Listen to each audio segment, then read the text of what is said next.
Hello, hello.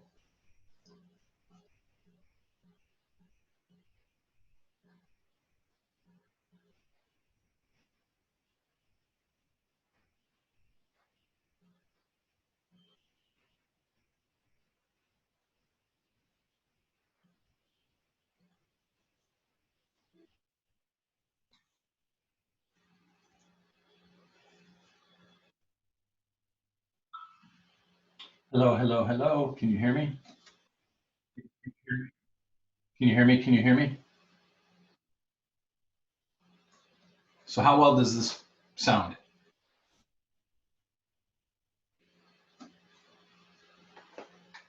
How well does this sound?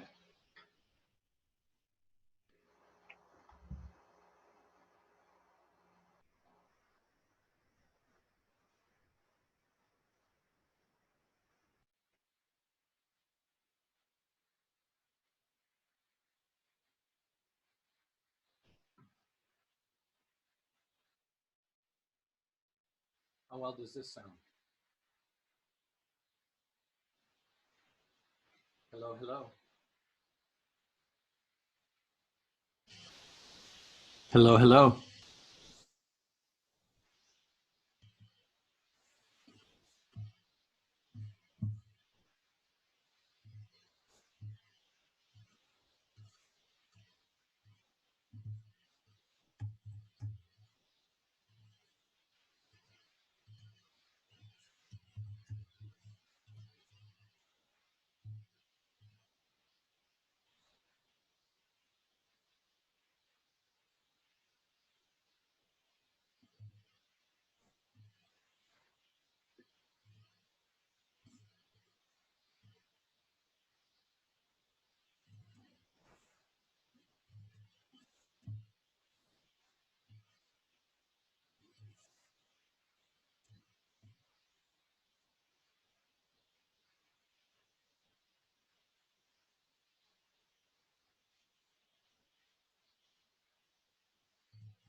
Hey guys, Hey Frank, how's it going? good. How are you? Good. Hey, I want to use you guys as a guinea pig real quick. I want to share a screen and have you tell me whether it's blurry or not. Let me find a screen to share. Here we go. We'll share this one. Hello. Good morning, Gabe. Good morning. Let's see over here.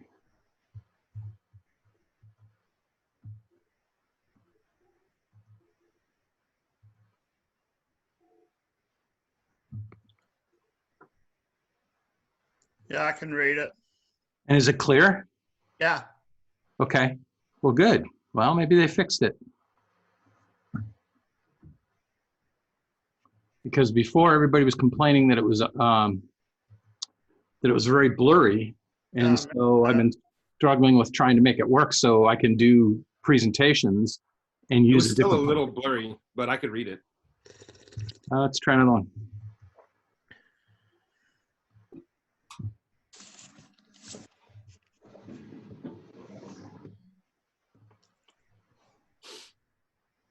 How about this one? It's kind of too small to read.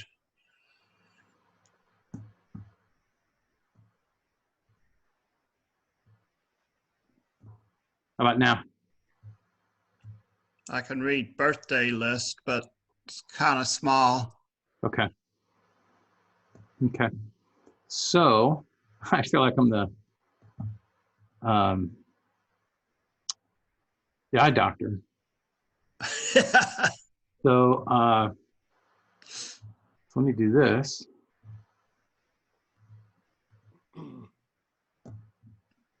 Audio.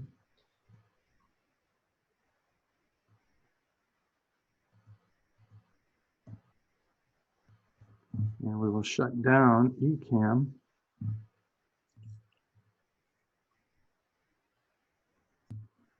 Okay, now, I got to admit a couple more people.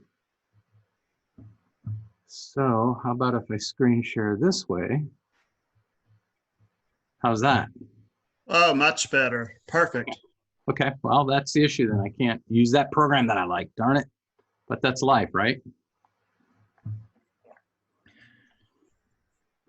Yeah, so Daniel just joined us. Eric just joined us. Nice. So how's everybody doing this morning as we're waiting for another 2 minutes? Getting ready for this warm weather's coming up. Yeah. Good. So are you all recovered now, David? Feeling better? Yeah, the pain went away. I had this really bad midsection pain where they hoovered me on the inside. It was really bad. I felt like I had a really bad workout where they made me do like 1,000 sit-ups or something. It was really bad. Mm-hmm. But I'm feeling good now. I can get out of bed without assistance. So Groaning. that's always helpful. Absolutely. Yeah, I keep reminding myself, getting old is not for sissies. It's not. Hey, Frank, I got a question for you before we get started. You bet, Gabe. So yesterday, we on the phone, you were talking to me about a link that Heather had sent me for the database. Yeah, did she send you a I don't spreadsheet? think so. The only thing I got from her was the commitment letter. Okay. After it was signed, and that's it. So that's Okay. the only thing. I'll see that you get that. Yeah, awesome. So I'll get started on that today. Okay. Setting up that database. Thank you.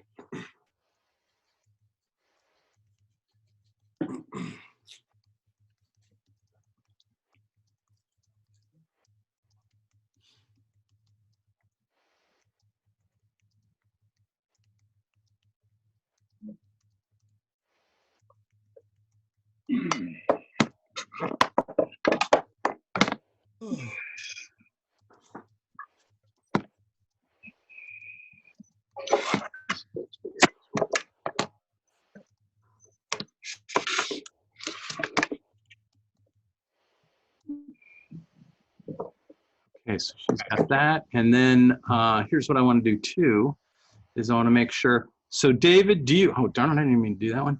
David, do you have the your 8 phases book? I don't know. Okay. And Eric, do you have your 8 Phases book? I do not for this week. Okay. Because some people were able to take it home and some people weren't. So that's why, so David. We didn't take it home from where? Were you ever given one? No. An 8 Phases book? Okay.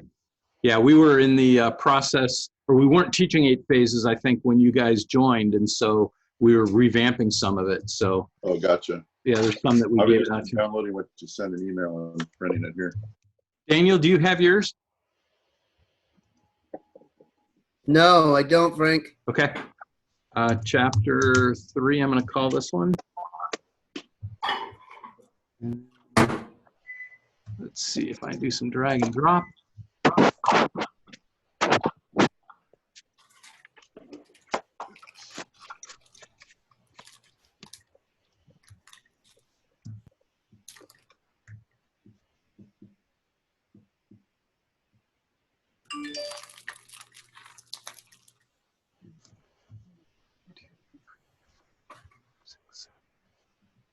So there should be 7 documents, and they are coming your way right now.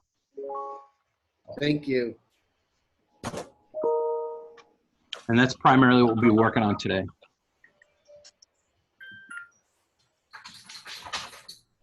Okay, well, I've got after 9:15, so let's go ahead and get started. How's everybody doing? Good. Good. Good. What questions came up from last week?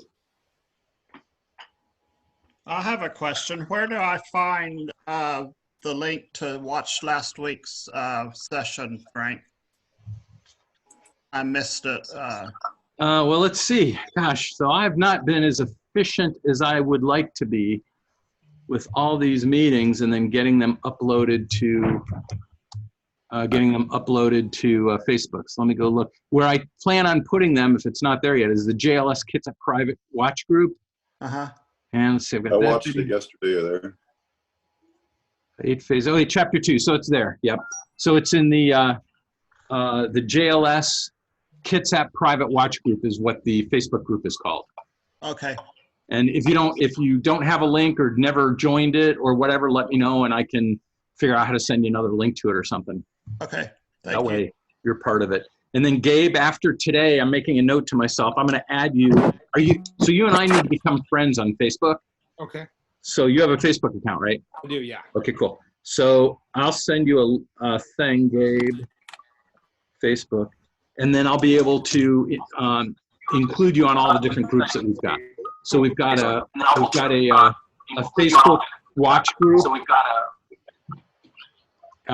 got a private group that we use for just communications within the office. So sorry guys, I didn't notice you in the waiting room. The waiting room. Waiting room. I know. So let me do another one of these. So do all of you have your, somebody has their phone, is somebody listening to both their phone and their computer? Nope. Because there's some kind of weird feedback. Okay. So Phil, Kelly, Donna, and Cindy, do you have your 8 Phases notebook at home? Yes. You do, okay. Yeah. Okay, good. Kelly, do you have yours? Is that the thing no, I don't have that. I've looked everywhere. Okay. Might be in my Oh, office. yeah, no, I don't have the full notebook. I've been just printing out what you've been sending us. Okay, I good. don't- So I I will don't have the notebook at home. send it out right now then to you guys. Might be in my Cindy office. Lint, Phil, and Donna. Oh, Donna has hers. I have it. Okay, good. Thank you. Chapter number 3.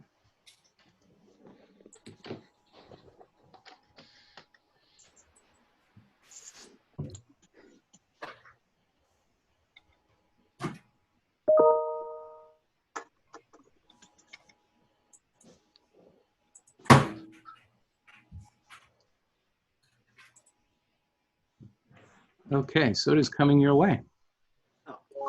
Good. So let's jump in and talk about, so any questions from last week? So if you remember last week, we talked quite a bit about agency and taking the opportunity to read RCW 1886. And Gabe, I'll send you the last 2 chapters when we're done as well, so that way you can watch the video once you get onto the Facebook group. So that'll help you catch up too, or at least do stuff. But I know you're also getting ready for your test, so don't overwhelm yourself. Don't overwhelm yourself.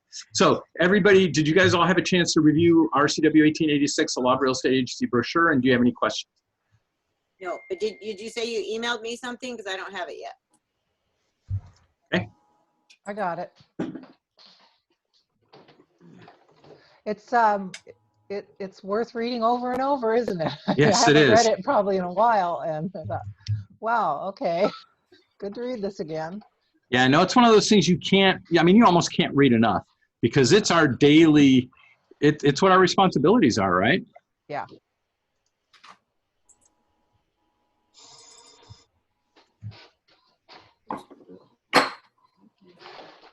Okay, Kelly, there you go again. I think sometimes the gremlins reach out.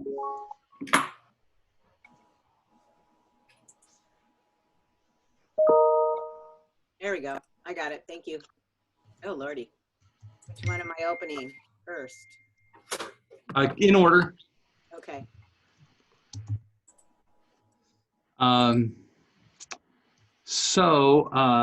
Let's see. So any questions from last week other than 1886?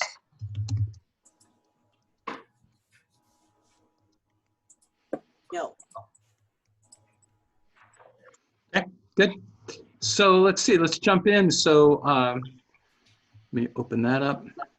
Okay, so we're gonna start, so let's review last week. So last week for the action item. So I'm gonna share my screen real quick. So these are the action items that you guys are gonna focus on this next week. Use time blocking to block out 1 hour per day for lead generation. How are you guys doing with time blocking? Not good. Good. Not good. I just go by the seat of my pants. So by show of hands, I think it was 2 weeks ago, we talked about the Pomodoro Method. How many of you have tried the Pomodoro Method? No? Okay. So then there's the, oh, Cindy has. Okay, good. Then there is the solar flare method. Has anybody tried the solar flare method? Don't remember what they are. Okay. So I'll remind you. Hang on, let a couple more people in. There's Liz. So remember, Pomodoro Method is you set the timer for 20 minutes, and then you get in and you just focus for 20 minutes. And when the timer goes up, the agreement you have with yourself is that you will just walk away, and then you walk around the house, or now it's around the house, or walk around the office, and then you come back and you decide whether you want to do another 20-minute segment. And so then you set the timer and you jump back in. So it's focused, not answering emails, not answering the phone, not letting people walk in your door.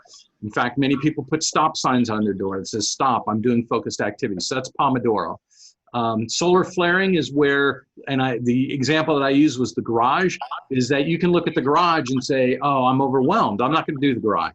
Well, don't do the garage, but do one item, do one corner and do one shelf. And then that one shelf leads to 2 other shelves, and that leads to a cabinet, and then that leads to sweeping it out, and that leads to, and then before you know it, you may not have cleaned the entire garage, but that solar flaring has allowed you to jump along and accomplish many parts of that task.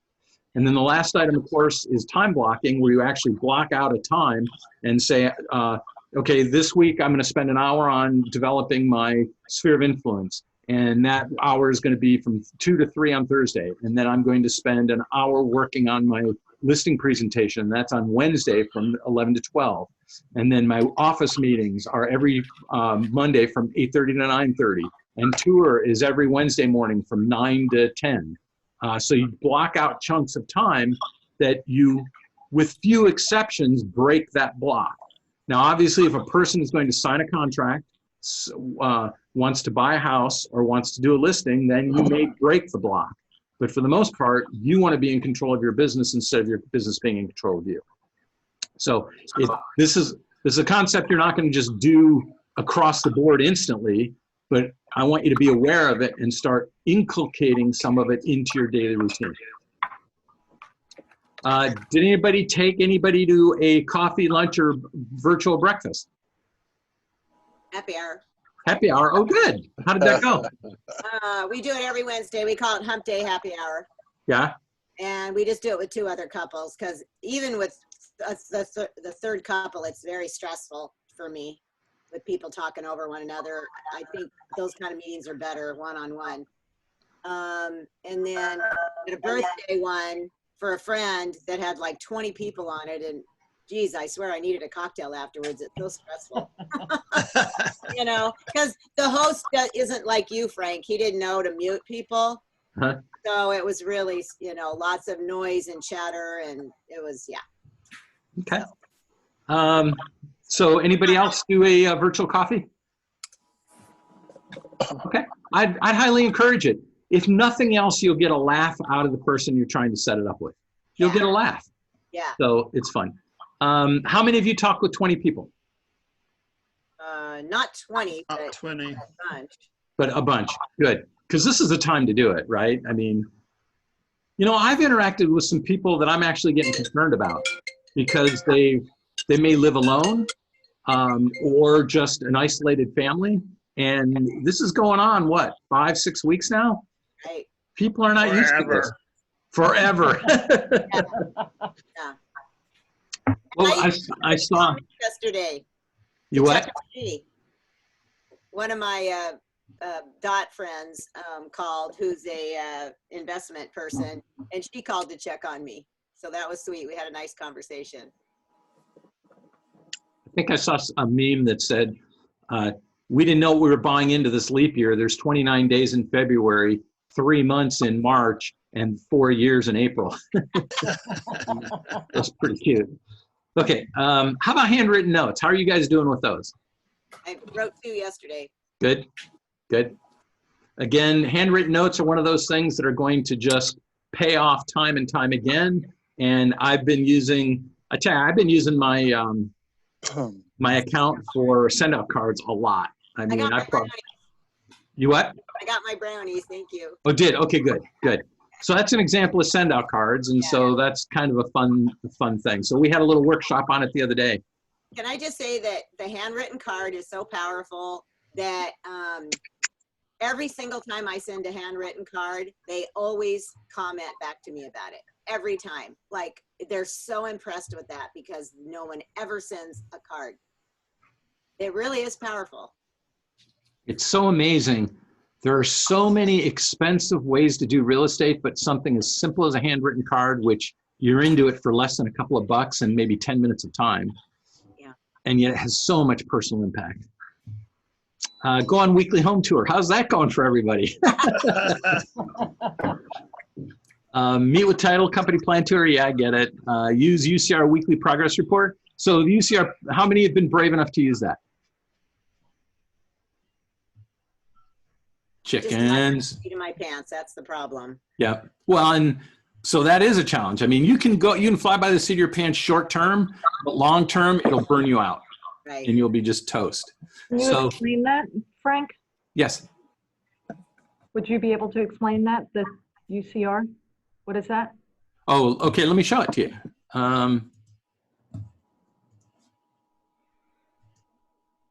So that is this sheet. And so let me go to share screen here again.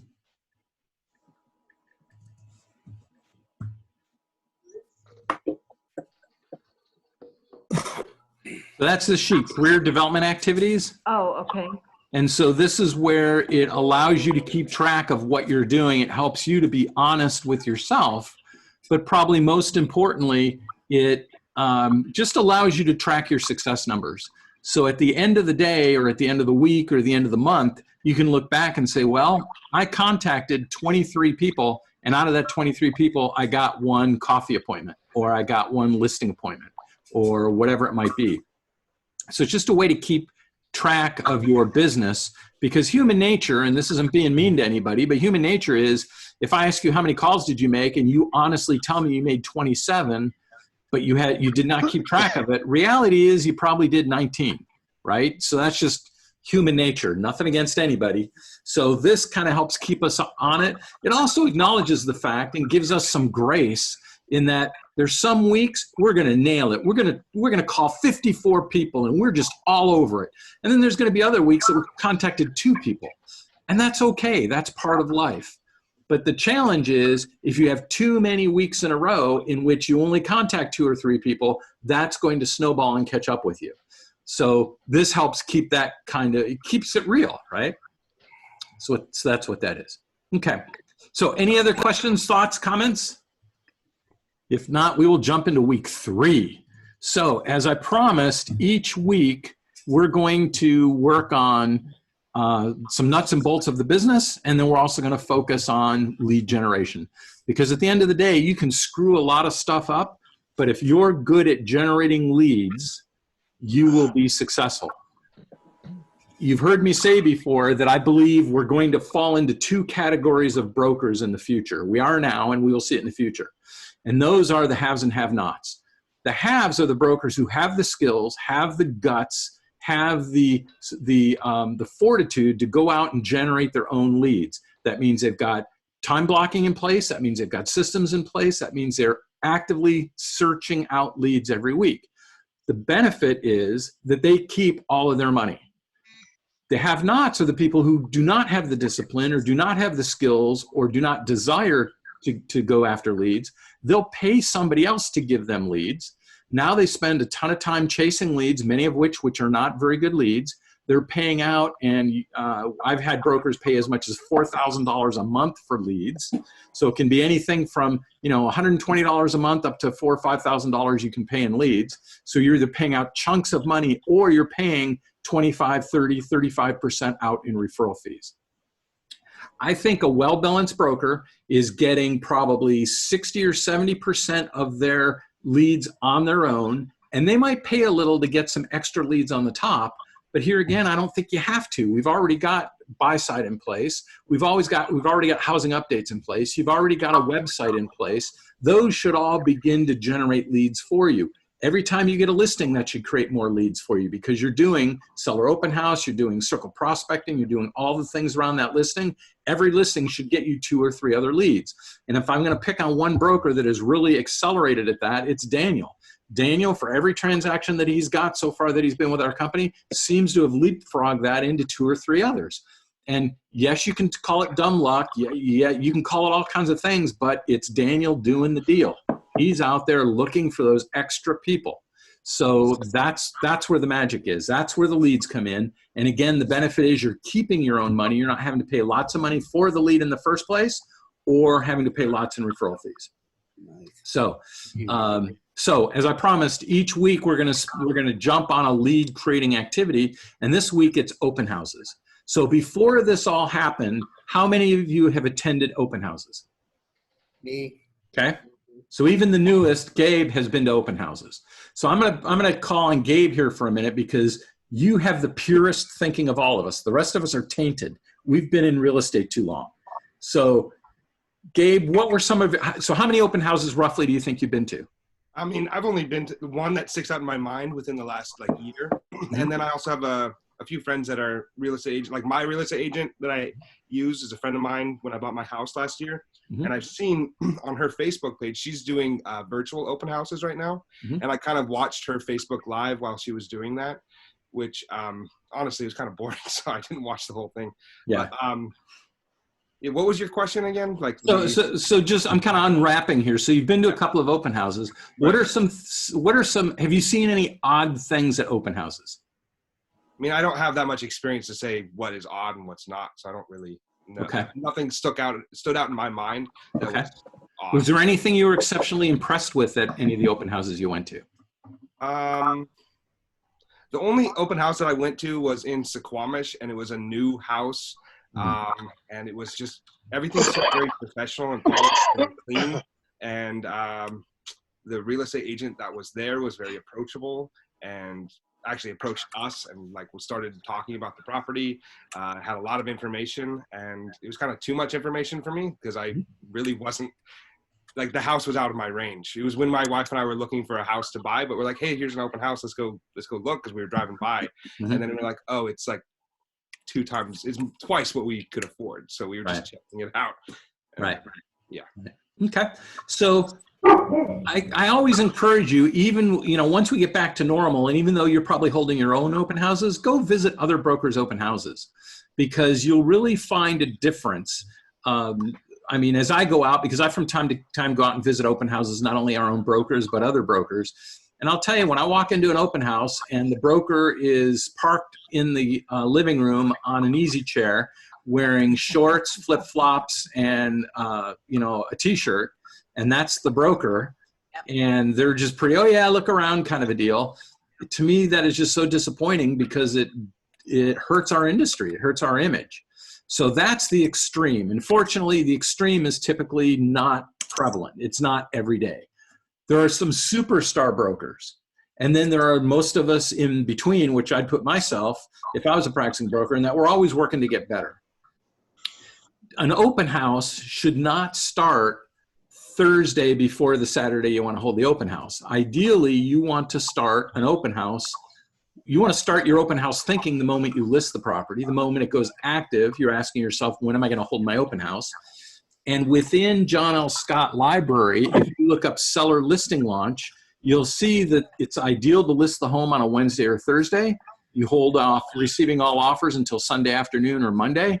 And then you do open houses maybe Friday night, maybe Saturday afternoon, maybe Sunday afternoon. And your goal, of course, is not only to get that house sold, but to generate other leads and other people that are thinking of buying or thinking of selling. Sometimes I'll have brokers that say, well, gosh, I just had some nosy neighbors come through. Sweet, that's what I'm after. Those nosy neighbors of today may become sellers of tomorrow.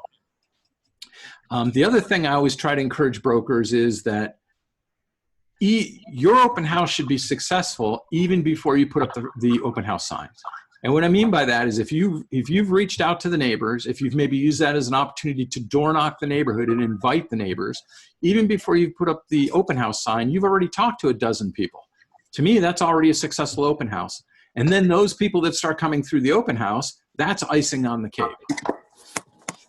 I've found that open houses are very systematic in that you should have a Rubbermaid container in the trunk of your car that's just for open houses. And it's got stuff like thank you notes, stamps. It might have a hotspot if the house doesn't have internet. Or your phone. Use your phone as a hotspot if you're doing that. You should have paper towels. You should have Windex. You should have maybe one of those little vacuum cleaners, those battery-operated vacuum cleaners. You should have a roll of toilet paper. You should have something that I used to buy cinnamon, and I had a piece of tin foil. And what I would do is I would open the oven. I would put some cinnamon on the tin foil, close the oven, turn it on to about 200 degrees, and I would just leave that on, and that way it would fill the room kind of with the cinnamon smell. So we all have our little tricks of the trade, if you will. Develop yours. Keep in mind of who's coming into the open house. You've got potential buyers coming to the open house, and you've got potential sellers coming into the open house.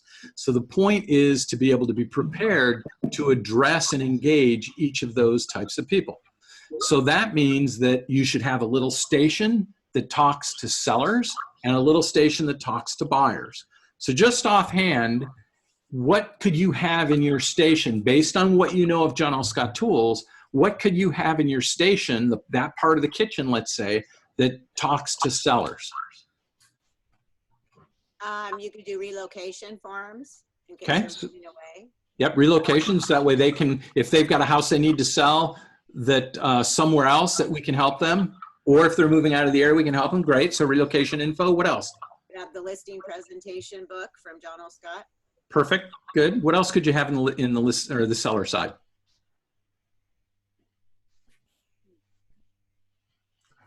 So I'd have list their listings. I don't know. Yep. I'd have listing forms. I would have the black box. So anything that you put in your listing black box to take on listings, I'd bring the black box and spread it out. So that's the seller booklet. It's any of the marketing materials you use. It's examples of flyers. It's anything that a seller might say, yeah, I'm thinking about selling my house, that you can pick up and run with it. It might be an iPad or other tablet device that has your app on it so that you can show what's happening in the neighborhood with regards to homes that are on the market. So now let's play the same game with buyers. What are some buyer things that you could have? You can have the first time buyers books that Priority gives you, or all the different companies give you. Okay. Eric?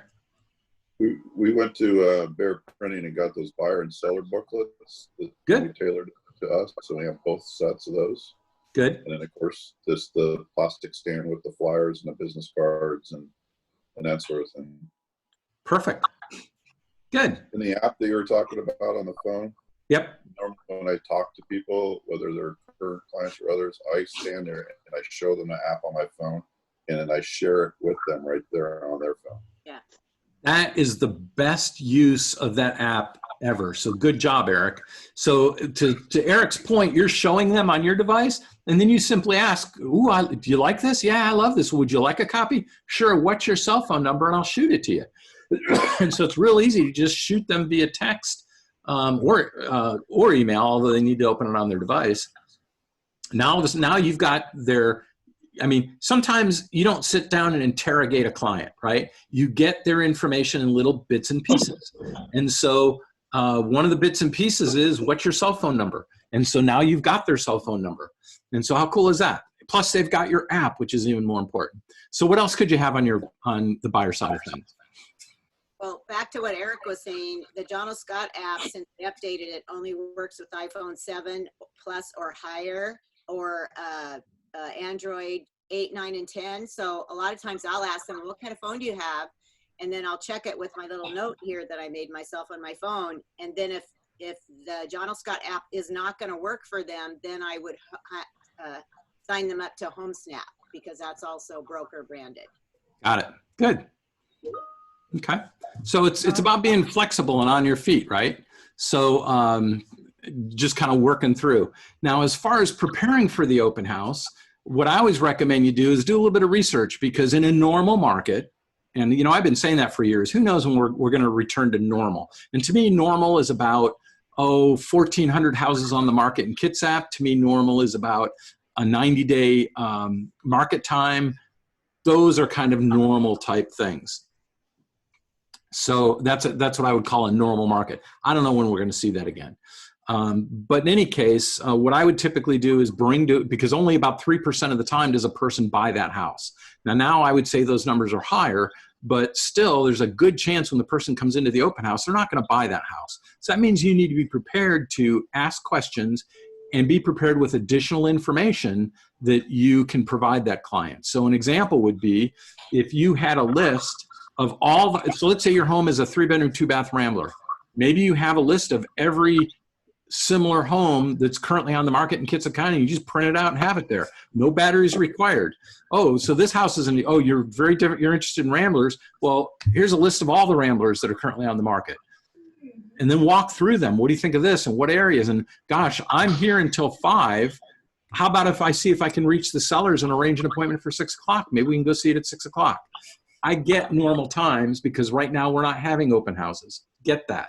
But as we return to normal, and at some point we will with regards to open houses and being able to get around, this is a great tool for that.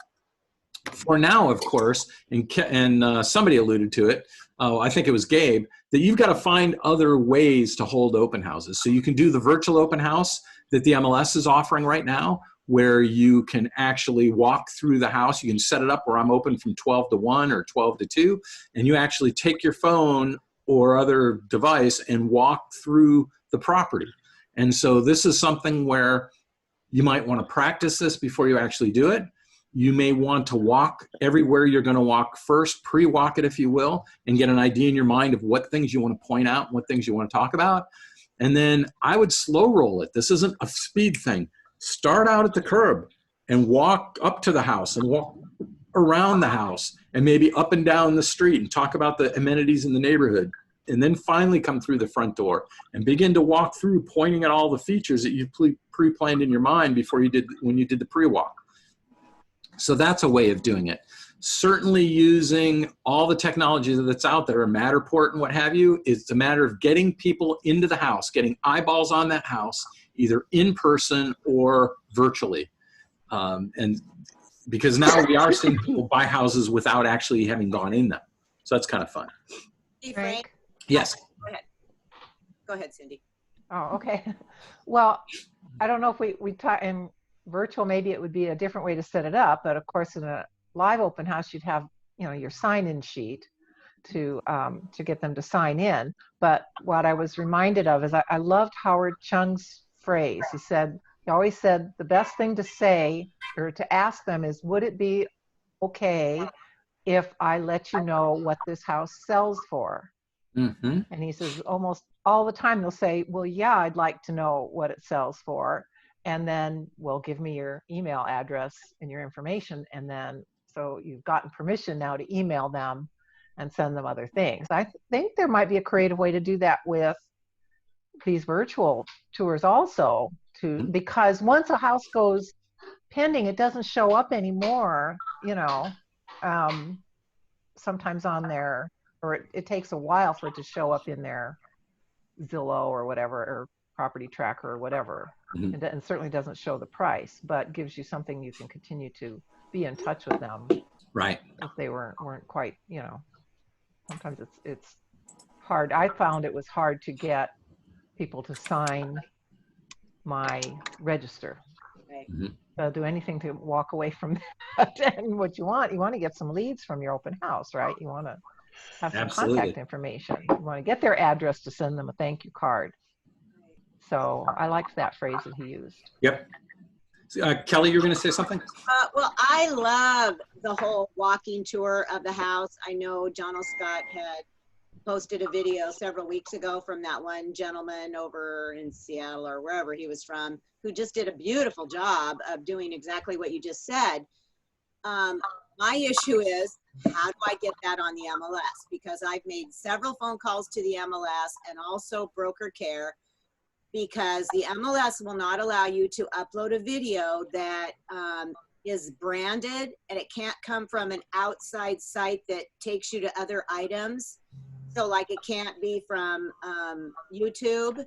And I have done so much, you know, looking around, trying to figure out how to do it. And when I call the experts at MLS, they don't seem to know either. And I also talked to John, broker care about it, and nobody seems to know what the right way for us to post a video. At one point I had one of the, I think it was, might have been Deborah Watts at MLS, and she said if you load a video onto your website, your company website, then you can share it to the MLS. But John L. Scott didn't seem to, broker care didn't seem to know how. So I wish somebody would explain the actual mechanics, because the video to me is the easy part. It's how do I get that on the MLS? Because while Matterport is cool, I find it very frustrating and time consuming to try to get through each room on it. And I would much prefer having that really nice video of a walking tour of the property up there instead for people. So have you read the article in the Northwest Multiple Listing Service called Best Practices for Live Stream Open Houses? But now explain the difference between live stream. Okay. So have you read this? I read a bunch of stuff. Okay. So down here, it gets into Facebook Live is one of the things that you can do. And remember when we first started these meetings, at the beginning of the year, when I started live casting these, I would live stream them through Facebook. Yeah, but then that means it's gone afterwards, doesn't it? No, it stays on Facebook. It stays, even though it's, okay. See, I'm confused about the live streaming. So live streaming has two lives. It has the live part where we're actually live and walking through it. And then when it's done, it closes out and now it becomes a past video. And so now the time has come and gone. It could be several days later. So for instance, if you go into our John L. Scott Kitsap private watch group, you can go back and find the meetings that I did in January. Okay. And at the time they were live streamed, but then after that, now they're just a past video. Okay, so then how would I get that to be hooked up and attached to my listing and have it be kosher? Like when I was on there the other day with Deborah, I was going through some of the videos that were on live on the MLS, and one was from a Zillow video, and I'm like, I thought that wasn't allowed. She's like, oh geez, I got to check into that. Right. So here again, I'd recommend doing, I don't want to go down that path here, but I would recommend going onto the MLS, and they've got a couple of articles about live stream open house options and then how to do it. They've got it all broken down, the different platforms. I mean, some of the stuff I've never even tried. Looks like they even have Teams on there. So in any case, I would go in and research that. And then, has anybody else had experience with this new option at MLS? No? Okay. So it's relatively new, Kelly. So don't feel like, oh my gosh, how did I miss this? I think it's only a week or 10 days old to some degree. Right, okay. Yep. So I'd say go on the MLS and check it out. Okay. Okay. So I want to continue on with open houses and say that you should have open house signs. I'm really big in personal branding. Yes, you can use the the generic open house signs at the office, but my goal is not for you to promote John L. Scott or the Pulsable office. You will anyway, but my hope for you is that you're able to promote yourself. And so the point is that when you've got a listing in a neighborhood, that it's the drip system on all the neighbors. They happen to drive home one day and see your sign, that's a hit. Maybe you send out some marketing materials, that's another touch. Let's say you door knock the area to invite them to an open house, that's another touch. Then they come in and they see 1, 2, 3, 4 A boards. Those are additional touches. And so all it does is just touch, touch, touch, and it imprints who you are and what you're doing on their brain a little bit better. So I think it's important, that's a long way of saying, I think it's important to make sure all your stuff is personalized. Now, your A boards, you'd want those to be personalized with your name and your phone number. Obviously, all your marketing materials are set up just for you. So it's all about personal marketing. So you go to your open house, so you set your open house up ahead of time. In normal times, maybe you invite your clients out. I used to give my sellers movie tickets. Hey, take the afternoon off, you guys go see a movie, I'm gonna hold your house open. You arrive early, you set up your signs strategically so that people can see it, and then you conduct your open house. To me, the first place that I stopped on my way home from the open house was the post office, because I had all my notes and note cards, and I'd write thank you notes as much as possible. Going back to what Cindy brought up about the sign-in roster, I don't think we're going to have a choice about that for maybe for the balance of this year. And what I mean by that is there is a requirement now with many businesses that anybody who comes into the business has to sign on a sheet, and it's for health reasons, such that if somebody in that household or the broker gets coronavirus down the road, there needs to be a contact log by which the health department can reach out and communicate with each of the people who visited. So I think we're going to have for the foreseeable future, a sign-in log in which when people can start visiting houses, they're going to have to sign in and we're going to have to get their information. Jeanette and Eric did that. We're under contract together with them, and they had me sign the COVID thing with my clients, and then she had me just take a picture of it and send it to her so that she had Beautiful. Yeah, it's the first time I had anybody want me to do that, so that's cool. Yeah. Okay. So let me go back to share here real quick, because I want to share with you the. So this item over here can be found in the John L. Scott Library, and these are just some of the different tools that are available for when we go back to holding normal open houses. As you can see, there's the John L. Scott mobile app information. There's checklists. You can have balloons. So we do have a helium tank at the office. I almost said hydrogen tank. That would be exciting. No, it's the helium tank and balloons. We have those at the office. You can order silly things like Frisbees. So a registration page, housing trends. When you do go to open houses, make sure you bring some statistics and stuff with you, such that when people ask questions, you can either give them a full answer or take their name and number and get back to them with additional info. So to me, open houses are the best reason to door knock a neighborhood, because all I'm doing is inviting people. And what I used to do, and I think it's still valid, is if my public open house was from 1 to 4, I would have a private for neighbors only viewing from 12 to 1. And maybe I serve cookies and coffee. I stop at Starbucks, pick up a bunch of stuff, bunch of coffee. And then even if you just hit Costco and get some cookies and put them on a plate, that's great. Invite neighbors, sneak preview, neighbors only from 12 to 1. And when I used to work in loans, then we used to team up with different agents, and we would do like a today's rate and a couple of different programs that we had, and they would take them to their open houses and stuff too. Mm-hmm. Well, and have fun with open houses in that if, let's say, there's going to be an open house down the road by another broker, even if they're not with John L. Scott, well, maybe you put together a progressive open house where you get coffee at this open house and you get cookies at the next open house. Or you play a game. If you get a blue color marker on this card at this listing, and then you get a green color marker on that listing, then your name goes in a drawing for a $25 gift card to Amazon or something.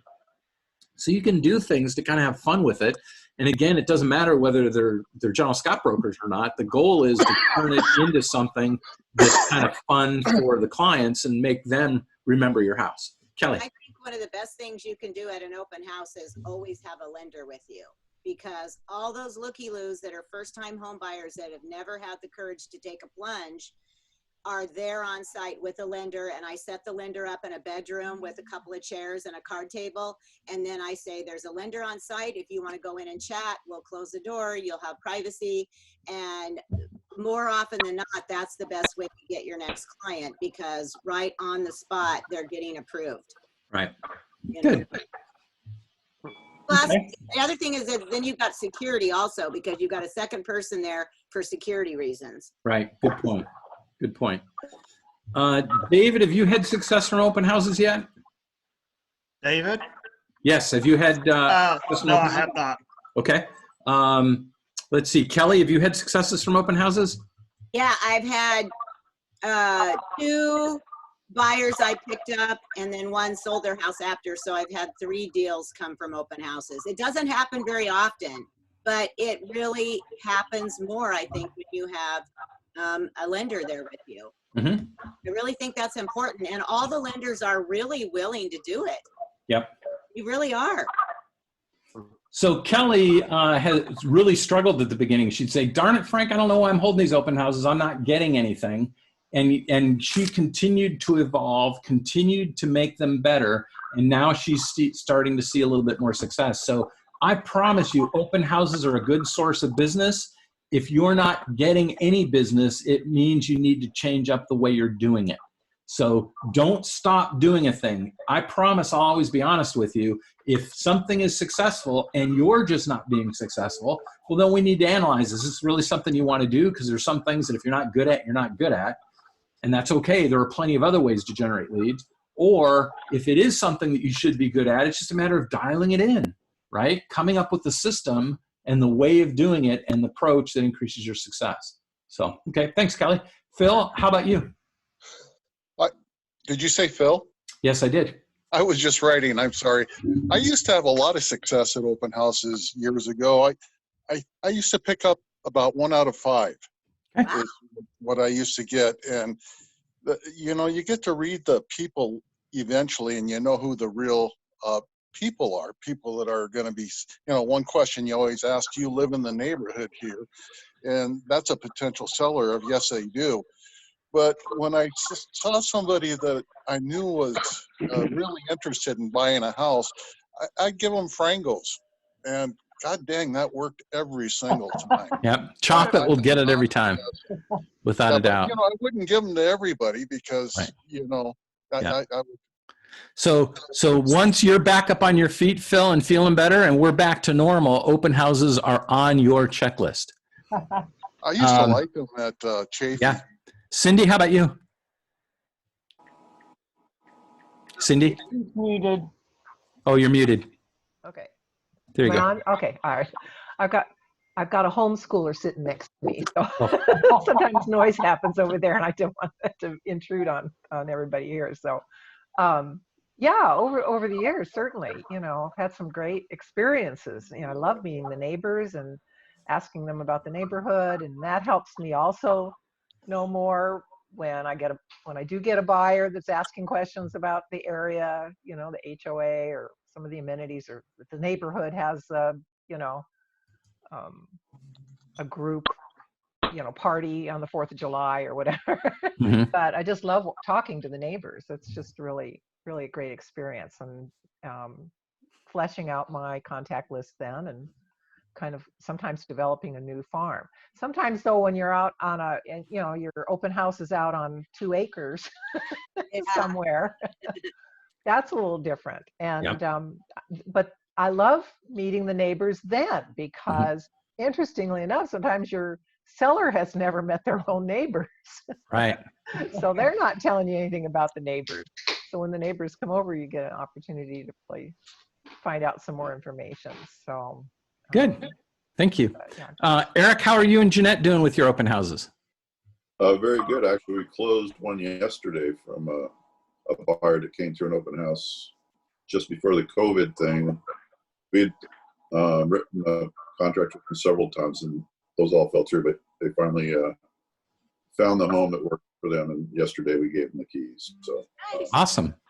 That's a good story. I would say it's actually pretty common that we've picked up people through open houses. In fact, the last folks, Jeanette called me from the open house to have me come over to the open house so she could turn around and leave the open house and go show these people other properties. Wow.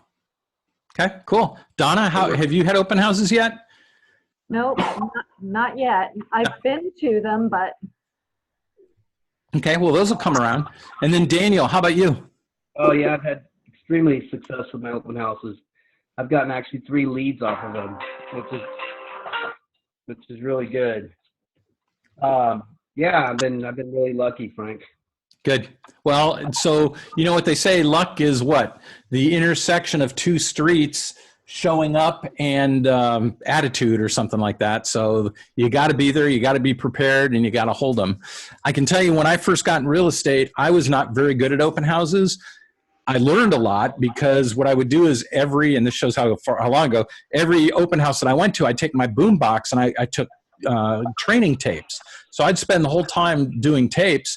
And my theory of open house was that I would put up the signs, I would hang around the house for 3 or 4 hours, I'd take the signs down and I'd go home, right? That's how I was taught to do open houses. And so as time went by, I realized this is not an effective use of my open house, but yet people keep telling me they're so successful.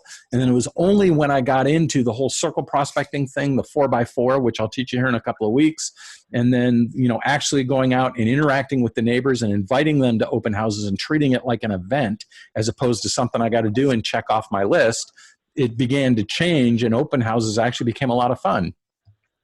So I'm going to share screen. Liz?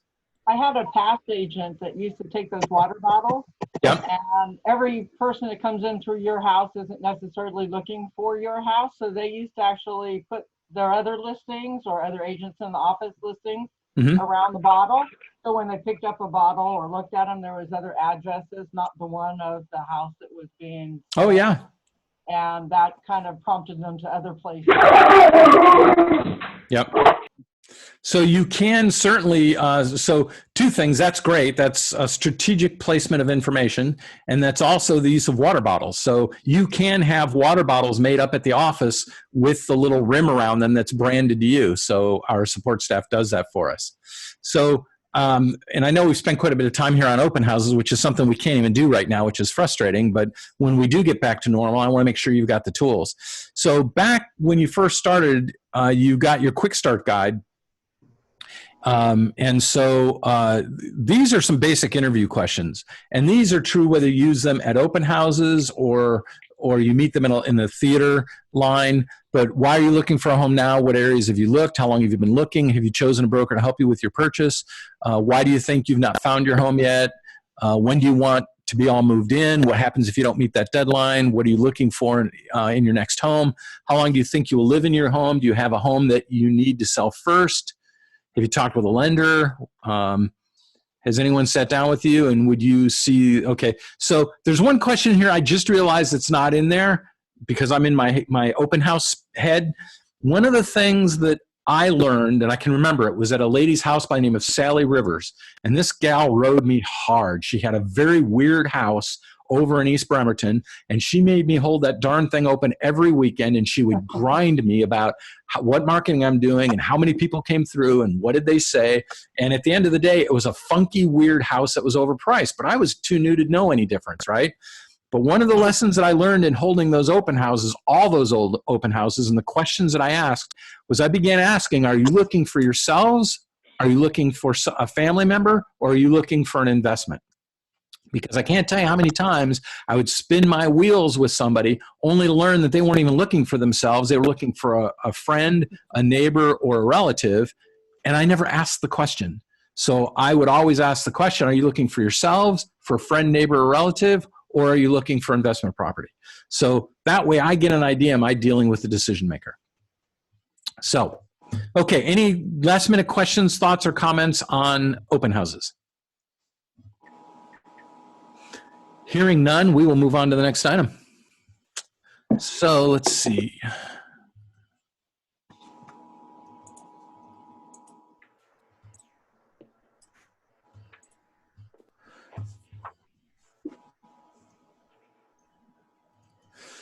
So I want to spend just a moment or two and talk about communication modalities. And just the thing that I always like to make sure, and we're not going to go through the exercise today, but I would like you to spend some time on it, is these are sort of in order. Maybe not quite. Certainly at the top is person to person. That's the highest and best use of anybody's time and attention is face-to-face. Probably towards the lowest might be maybe postcards, junk mail, you might call it, although they have a place. So if I tongue-in-cheek call something junk mail, I don't want you to think it's valuable, but some people perceive it as junk mail. I perceive it as another touch, another marketing impression. Automated emails might be pretty low on the list, but certainly next would be phone-to-phone. Zoom, that's something that we didn't have before, but that might be in there. Email drip, text messages are probably even above email. The thing that I want you to keep in mind as you put together your marketing plan is to mix these items up. In other words, if you've got a person in your contact that you've had 54 touches with them, oh, Frank, I contact them on a regular basis, and I look, and it's all emails, to me, that's not building a relationship. That's not building a two-way conversation. That's building a dartboard where all you're doing is throwing darts at it. Instead, mix it up with your clients. And every client should have 24 to 36 or more touches every year. So some of it is email, some of it is person to person, some of it is phone to phone, some of it's maybe a coffee meeting, some of it is text, some of it is drip email marketing. It's mixing all of those things up. Where we get into trouble as professionals, in which we mix up the importance of the message with the way that we deliver. So for instance, if you want to meet or talk to somebody about a contractual issue or a counteroffer or some item that's key to a contract, that's not an email discussion. That's at best face-to-face, at a minimum phone-to-phone, because they're going to have impressions, they're going to have reactions, and you need to be there to read those.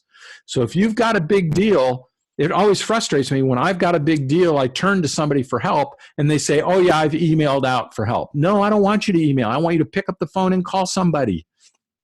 This has reached a level of importance where you can't send out an email and hope somebody reads it, somebody responds to it, somebody takes action on it. You can't do that. You've got to step it up, and you've got to use the appropriate modality for the appropriate importance of the information.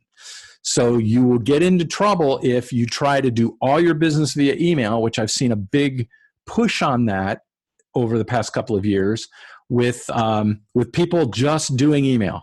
Eric? And case in point, when email first came out in the 90s, I was in the military, and writing decalogues on a ship, everything was done in block capital letter print. Email came out, and I used to type with the cap button on and type all in caps, and I got accused of yelling at the admiral through email. Yep. Because I was in cap letters, but that was how we were taught, and they just assumed capital letters means yelling. So the context of how email is certainly doesn't show emotion or the right context, like you're mentioning. Yeah, I mean, if I'm going to set up an appointment with somebody, that's a phone to phone. If I'm going to let somebody know I'm running a little bit late, that might be a text, or it might be a phone to phone. It wouldn't be an email because they're not going to necessarily check their email, but it might be a text or it might be a phone to phone. If you can't show a house when you said you were going to show a house, that's a phone to phone. So you really have to stop and think, what's the best way to deliver this message? Because I think in today's day and age, the easiest thing is email. And in my opinion, and I know I'm sounding like an old guy, email, in my opinion, has made us much less efficient and much less personal with what we're doing. All we've done is drag stuff out. Something that would have taken 3 minutes on the phone takes a day and a half with back and forth emails, and it drives me crazy. So always remember, we're in a person-to-person relationship-based business. Our current business with our clients and our future with referrals from that client are all based on our personal relationship. Don't let electronics get in the way of that. That's why I'm always pushing, call these people. Don't just send them texts. Don't just place stuff on Facebook and hope they read it. Pick up the phone and call them and talk with them. Hey, how it's going? I promise if you're going to make a bunch of calls, the first one is the hardest. The second one is easier. After that, it's a breeze because you're saying essentially the same things. So in any case, I think enough about that. Well, one comment, Frank, though, I've had to insist sometimes to my clients that we talk because some of them want to do just text messaging. And when you're involved in a negotiation or something, some sensitive issue about their home inspection or something, you know, you can't read and they can't read, you know, like you said, emotions. You don't get to see their face. You don't get to see if they're understanding what you're saying. And I've seen more misunderstandings and difficulties happen if people just stay with text messaging as they're going through a transaction. Right. And like I said, I've had to sometimes stop clients from only texting me back and saying, no, please let me call you. Please let's talk about this on the phone, because then I can hear your voice. I can hear whether you're concerned or not concerned and how much you're concerned. And you can hear my voice, whether it's reassuring or, you know, or what, because they want to do just texting sometimes. Right. But we have to take control, I think. That's part of our job, right? In representing them. Yep. Kelly, go ahead. Cindy, this exact thing happened to me yesterday, where yesterday the evidence of funds was due, and I had already explained it over and over. It's just a little snapshot of your bank account showing the money is there. It's all I need. And they, in their mind, thought that it was the gift money the parents were giving them, that I was asking them to transfer the gift money. And it didn't matter how many times I texted, no, that's not what I'm saying. And every time they would respond back, they weren't getting it. And I finally just had to pick up the phone. Hold on, everybody, because even though it was written, they weren't grasping it. So yeah, phone call. Yeah, without a doubt. Yeah, and I think one of the points Cindy was making is you're the professional here. You need to set the standard by which you're conducting business. The way you interact with these clients is your product, right? You don't have a house to sell because we don't have products to sell. Our product is the process by which we help people choose what house they want to buy. And so you need to set the standard. A habit that I'd recommend you get into, because I agree, each one of these protocols, each one of these modalities of communications has pros and cons, right? One of the drawbacks to phone is how do you document it? So my recommendation is a good practice is, not every phone call, but on phone calls that have a lot of points or have some specific items of importance, when you're done with the phone call, put together an email saying, just wanted to confirm our phone conversation. Here's what we talked about. Here are the action points. I'm doing these 3 items and you've agreed to do these 3 items. If you have any questions, let me know. So send that email to them and CC your SkySlope account, so that way now it's documented what that phone conversation was. So, okay, good. Let's see. Let's go on to the next item here. So I want to start getting into typical purchase and sale agreement type stuff. So I'm going to screen share here real quick. So here's what a typical purchase and sale packet would look like. So remember back we were talking about the open house, some things you should have in your open house that none of us mentioned, but we covered last week, is the Law of Real Estate Agency brochures. You should have a stack of those. And if you get the pre-printed ones, there's a blank box on the back, which is a great place for you to put a sticker. You can have Ryan or you can have Shannon design stickers for you. They're very cheap to have them make up. I think it's just the design time and the cost of the stickers. But you can have those stickers made up that's like a business card in the form of a sticker and stick it on the back of these Law of Real Estate Agency booklets. You should have those at all your open houses. But a typical purchase and sale agreement, not in every one, because everyone's different, especially in Kitsap. But you're going to have purchase and sale agreement. You're going to have the 22A, the financing addendum. You're going to have the 22D, which is the optional clauses addendum. You'll have 22E, which is FERPTA, 22EF, evidence of funds, inspection clause, utilities, legal description, Form 89 for earnest money, the escrow receipt for the earnest money, American Home Shield. See, there's one we don't even need anymore, so I need to update that. Affiliated business disclosure, if you're working with a buyer and there's a chance they might use priority home lending, that's why we want that in there. And then Form 17, that's a typical list of a pretty typical purchase and sale agreement. But it becomes more complicated if you've got a well, if you've got septic, if condo. So this is just kind of a basic list. I give you guys, and I have a lot of checklists in this system that I share with you. They were my checklists once upon a time. Many of them need to be added to. No sense in me adding to them because each of you do your business differently. So I'd recommend going in and updating any of the checklists. But here's something just to kind of get you started.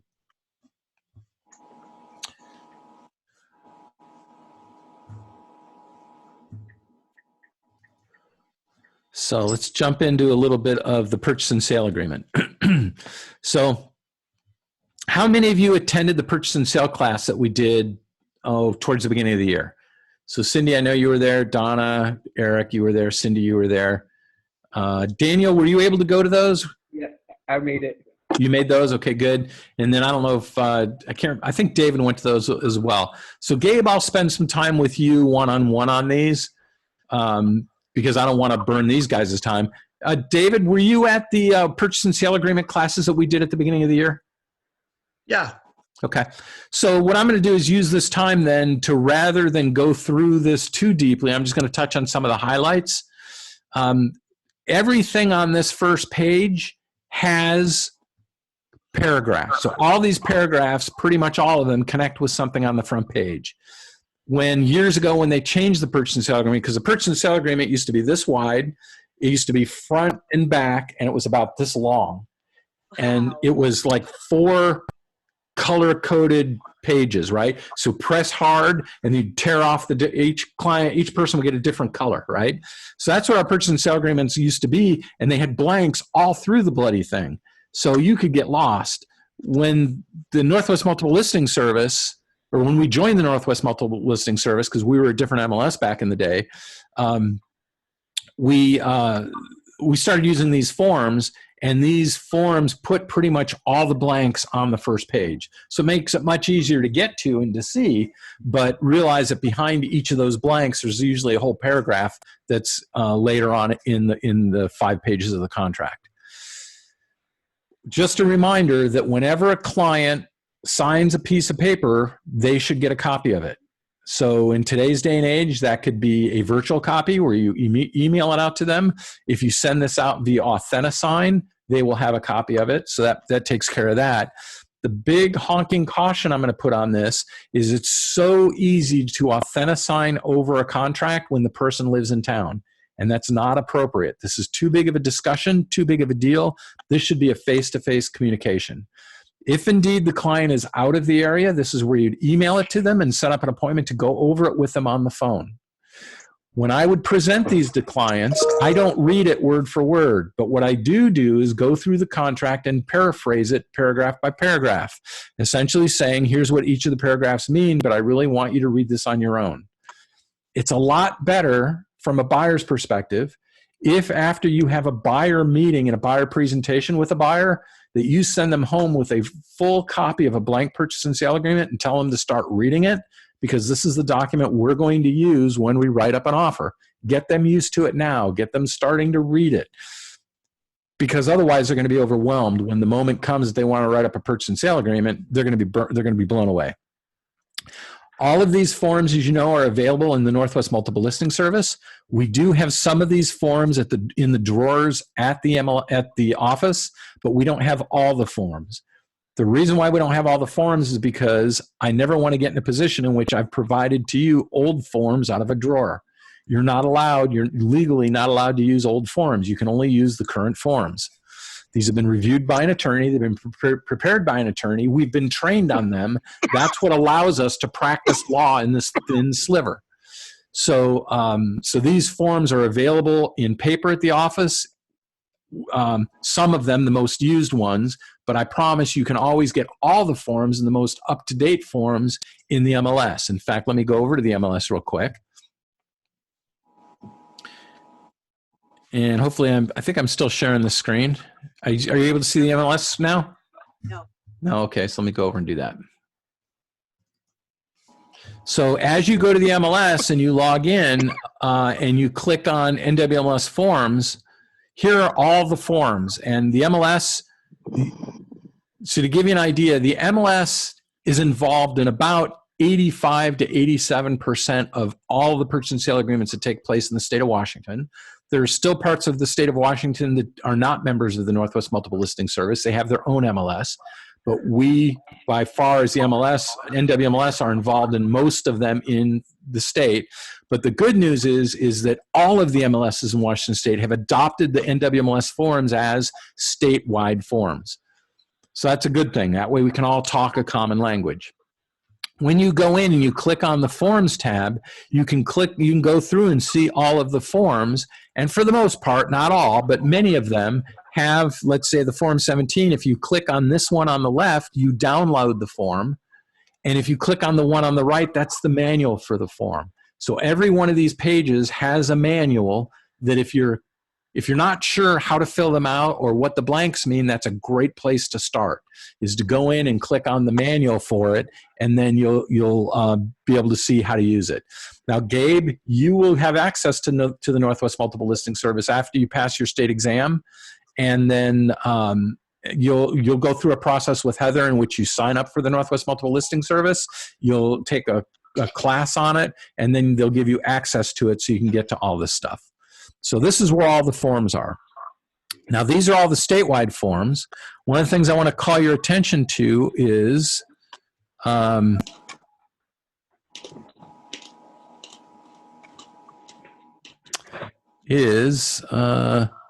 additional forms. And then these are company-specific forms. So I just went up and clicked on additional forms, and if you go down here, here are the John L. Scott forms that are uploaded for you. So we've got quite a few that are specific to John L. Scott, and this is where you can access all of those forms. So I will say that because it's a bit of a process to get our forms up here, for instance, the COVID forms are not here. This has come up over the past few weeks, over the past couple of months. So all of the COVID forms that you need in order to operate in today's market are available in my desk, and you click on the black banner for COVID, and then you work your way down to the legal forms, and it's all there. So going back to the Form 21, this is the basis upon which you build your purchase and sale agreement. Some points is this is today's date in the upper left-hand corner. It's the date that you start the contract. After you fill this out, you never come back to it. You never alter it or change it. In fact, we never even reference this date.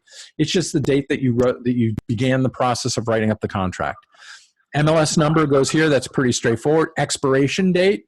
So this is saying we're making an offer to you, Mr. and Mrs. Seller, and you have until X time and date in which to respond. If you don't respond in that timeline, then we no longer have an offer on the table.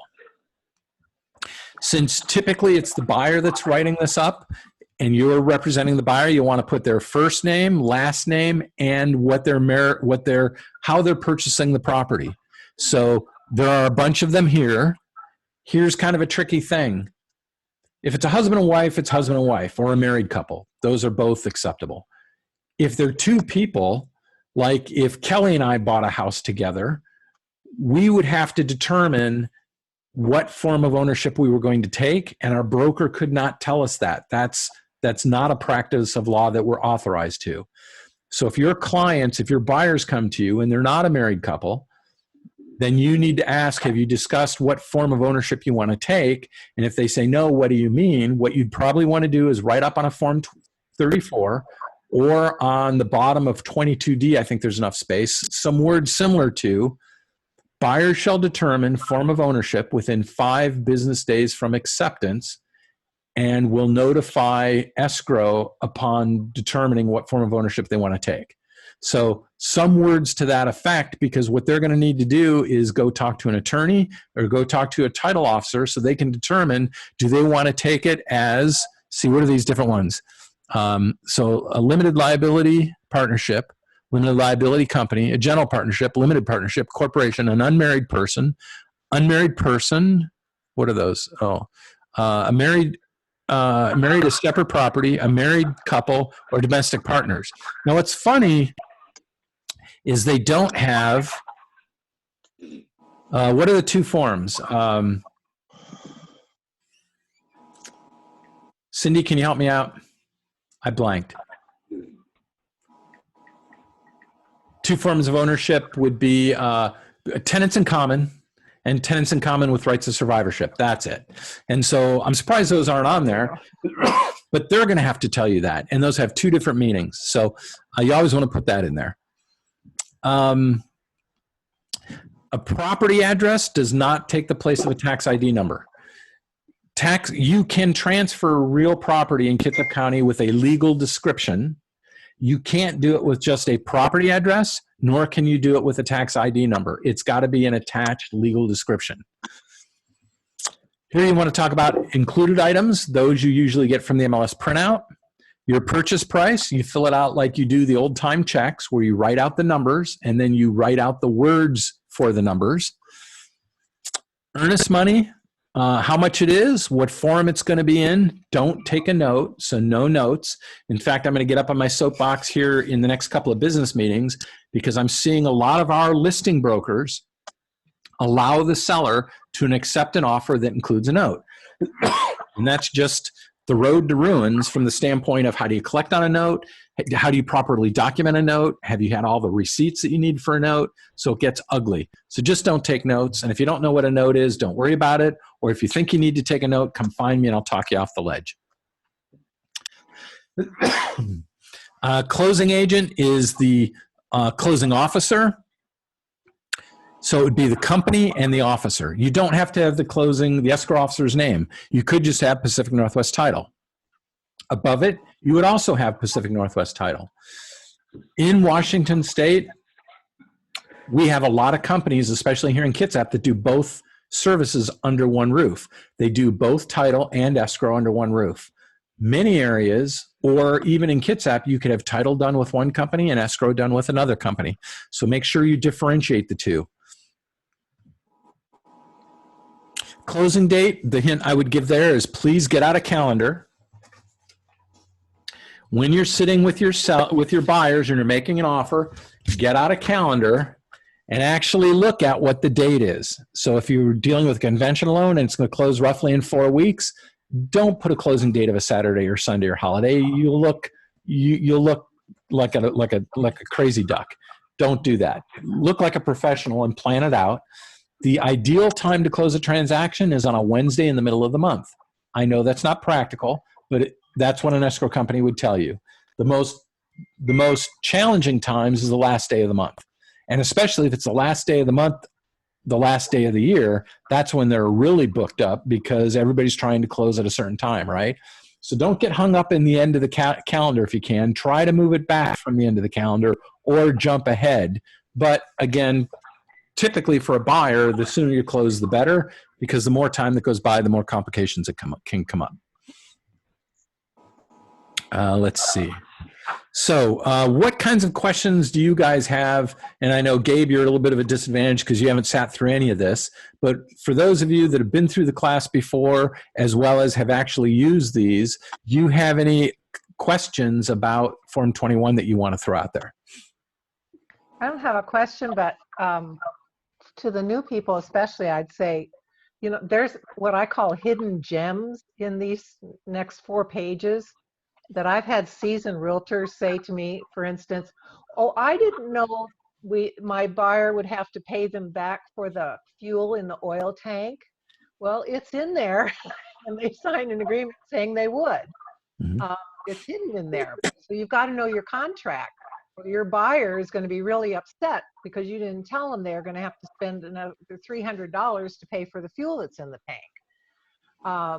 So it's little things like that. Or when I get questions about, well, when does this expire and how many days do I have to do that?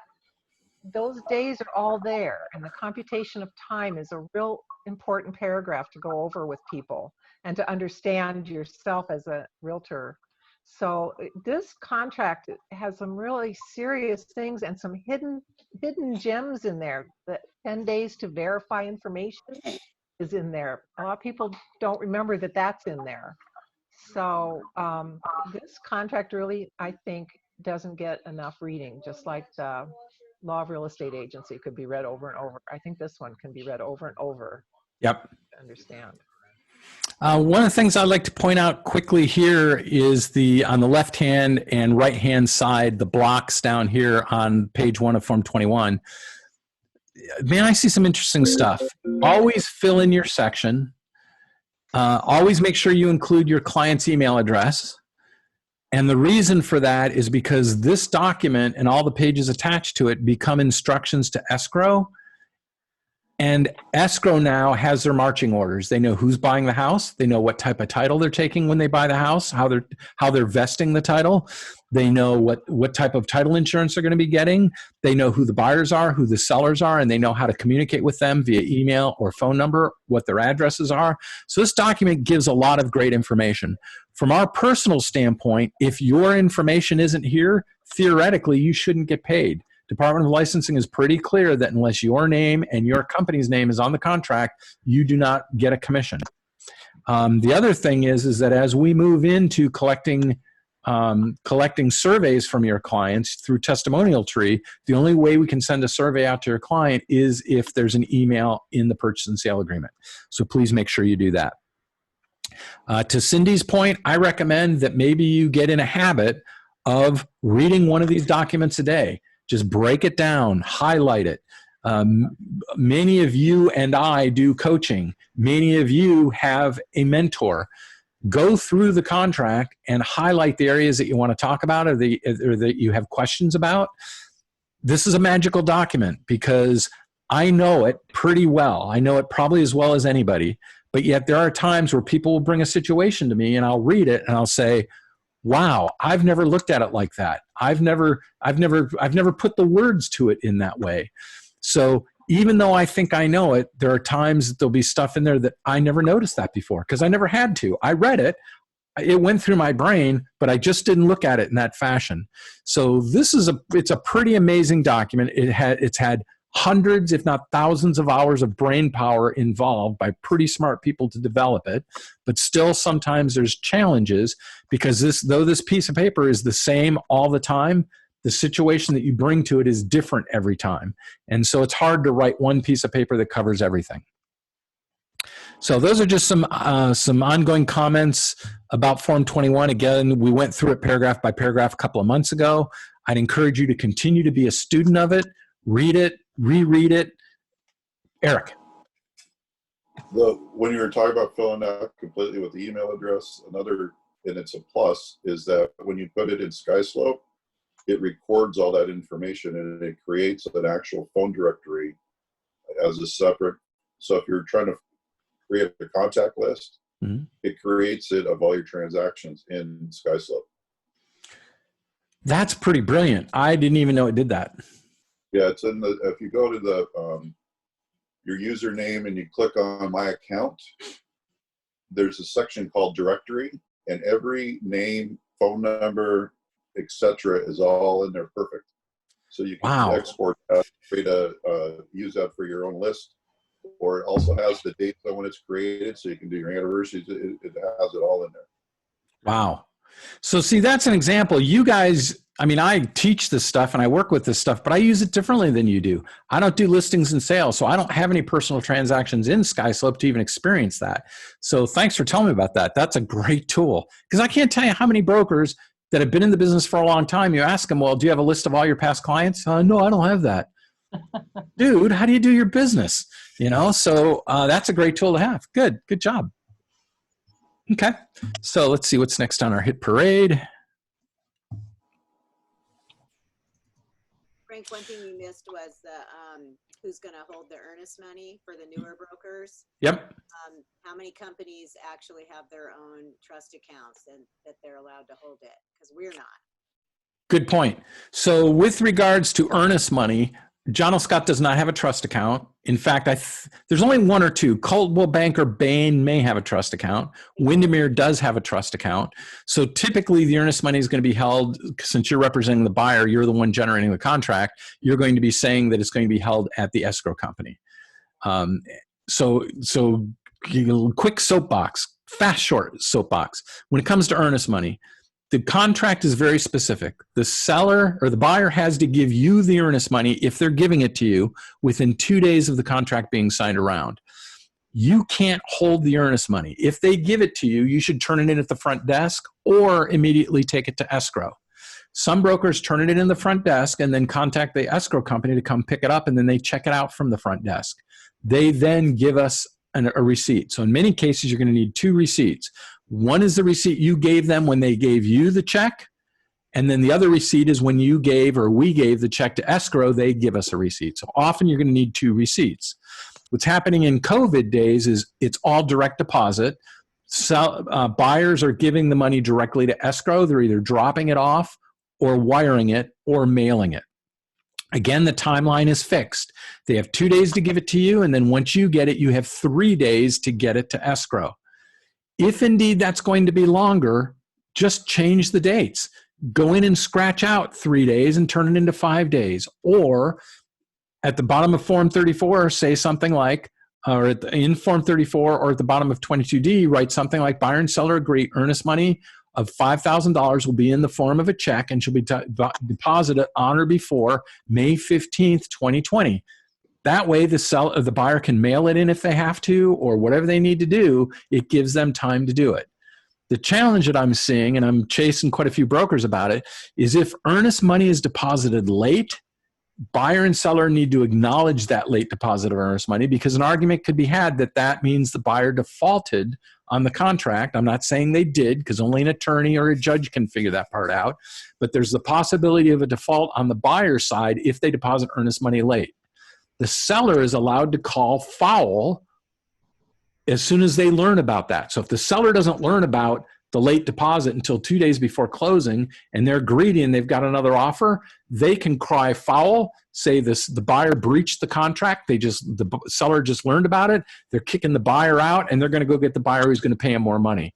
You want to solve that issue by doing up a Form 34 saying something like buyer and seller acknowledge the late deposit of earnest money. A deposit of $5,000 has been made on such and such date with the escrow company, attached as a receipt.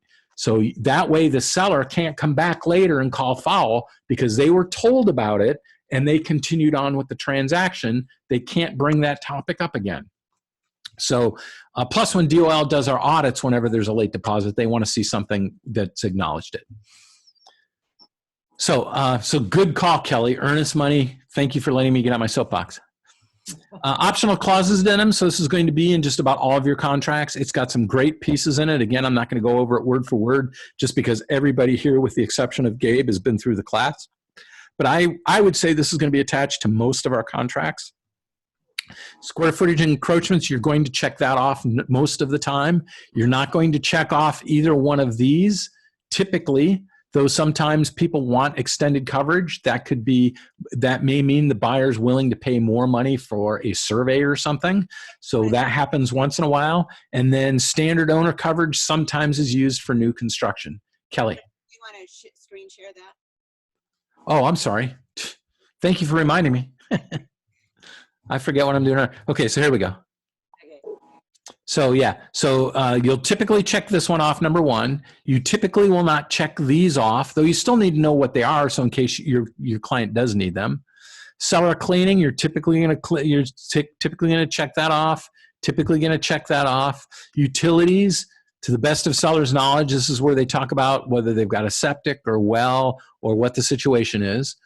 For new construction, here's the practice. The practice is the buyer and the selling broker leave this blank and let the seller fill it out later on.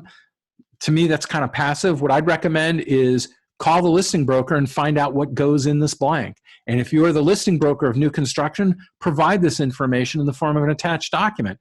That way, when the selling broker fills out this contract with the buyer, they can fill in all the blanks. Leased property, you'd only put that in there, obviously, if that's appropriate. A homeowners association, only as appropriate, of course. This is kind of newer in that some homeowners associations are now starting to levy fees, a transfer fee. So we just want to be aware of that. On the face of Form 21, it talked about what is included in the sale. And again, you get that information from the MLS printout. So that would be like washer, dryer, range, oven, that kind of thing. On the 22D, item 10, this is where you can talk about excluded items. This is the rose in the garden with the red ribbon. This is the mirror above the fireplace. This is the, whatever it might be, this is where you write down the excluded items. This is where it talks a little bit about home warranty, if indeed there is one, who's paying for it. And then down here is other. So you've heard me say sometimes that there's enough room maybe at the bottom of Form 22D to be able to bring up a topic. This would be where you would do that. Because for the most part, I'm a real fan of the fewer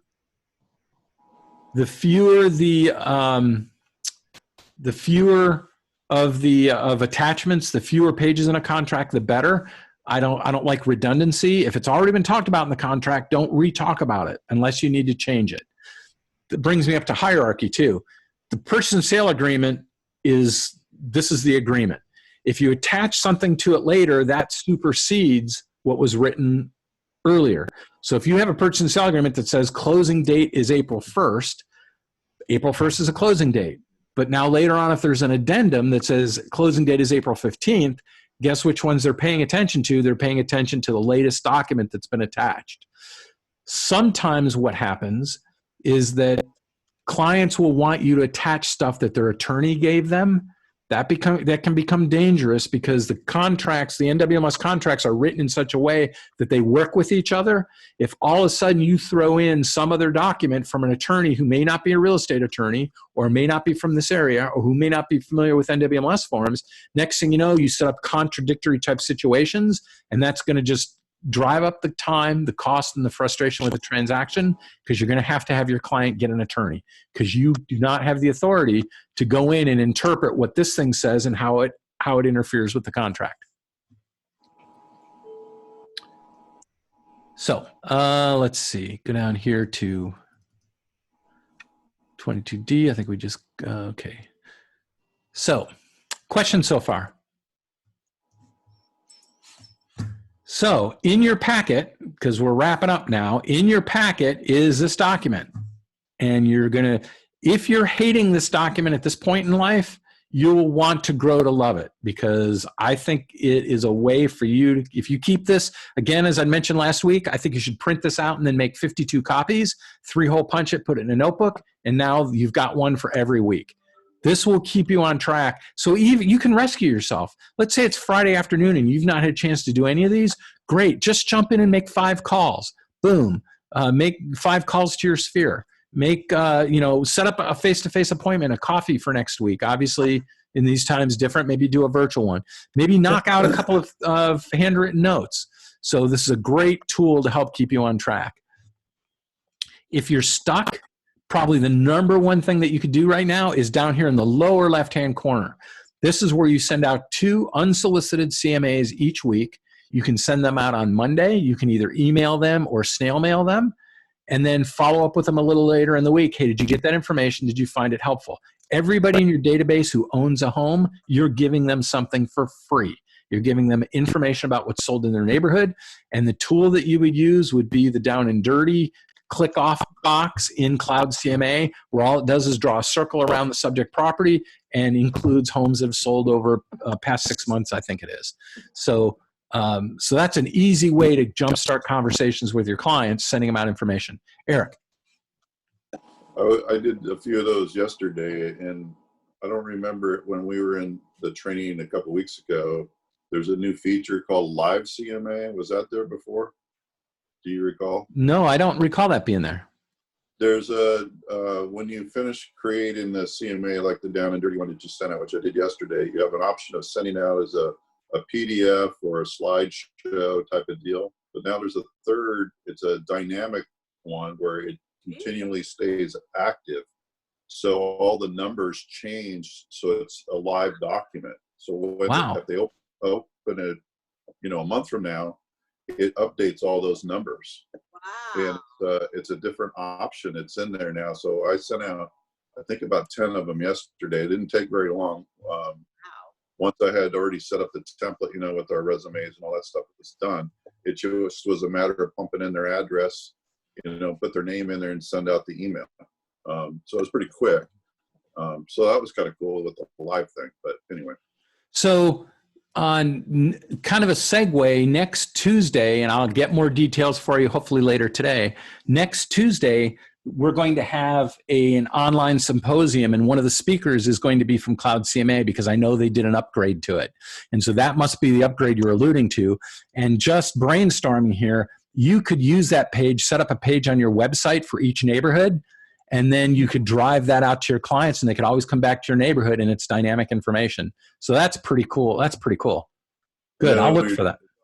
And when you talk about the neighborhood thing